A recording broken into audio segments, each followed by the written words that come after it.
आजादी के लिए भारत का शानदार संघर्ष आधुनिक विश्व के महानतम संघर्षों में से एक है। दूरदर्शन समाचार इतिहास की धारा बदलने वालों की झलक रोजाना आपके लिए लेकर आ रहा है। आज हम बात कर रहे हैं ब्रिटिश राज के विरुद्ध 10 जुलाई 1806 को शुरू हुई वेल्लोर क्रांति के बारे में। ब्रिटिश राज के विरुद्ध 10 जुलाई 1806 को वेल्लोर क्रांति शुरू हुई। ये ईस्ट इंडिया कंपनी के विरुद्ध भारतीय सिपाहियों का बड़े पैमाने पर विद्रोह का पहला उदाहरण था।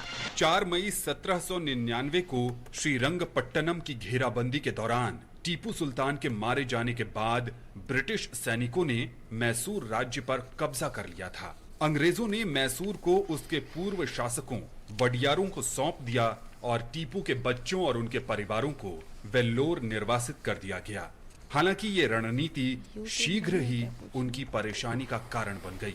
टीपू के बच्चों, उनके परिवारों और असंख्य नौकरों ने निर्वासन में मैसूर वासियों के समुदाय का गठन किया, जिसकी संख्या 3000 तक थी और वे वेल्लोर के आसपास के काफी क्षेत्र में फैल गए।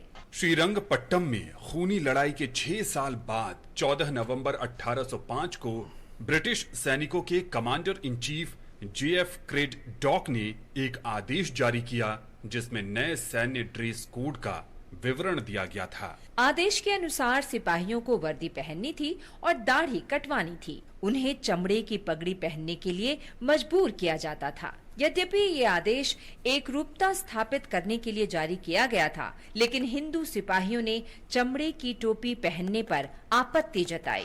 जब 21 सिपाहियों ने अप्रसन्नता व्यक्त की तो उन्हें शारीरिक दंड दिया गया और उन्हें मद्रास में फोर्ट सेंट जॉर्ज में सार्वजनिक रूप से उत्पीड़न का सामना करना पड़ा। 10 जुलाई 1806 की सुबह सिपाहियों ने वेल्लोर किले पर हमला किया। इसके बाद नरसंहार हुआ, जिसमें 100 से अधिक ब्रिटिश सैनिक मारे गए। अंग्रेजों के झंडे को सिपाहियों ने उतारा और टीपू का झंडा फहरा दिया। जब आरकोट से ब्रिटिश घुड़सवार रेजिमेंट किले तक पहुंची तो पता चला कि वो तो पहले से ही किला कार्यकर्ताओं के कब्जे में था, लेकिन जल्द ही उनमें से अधिकांश को ब्रिटिश सेना ने मार गिराया और विद्रोह को कुचल दिया। हालांकि वेल्लोर विद्रोह अक्सर 1857 की घटनाओं से ओझल हो जाता है, लेकिन इसके प्रभाव ब्रिटेन में भी महसूस किए गए थे।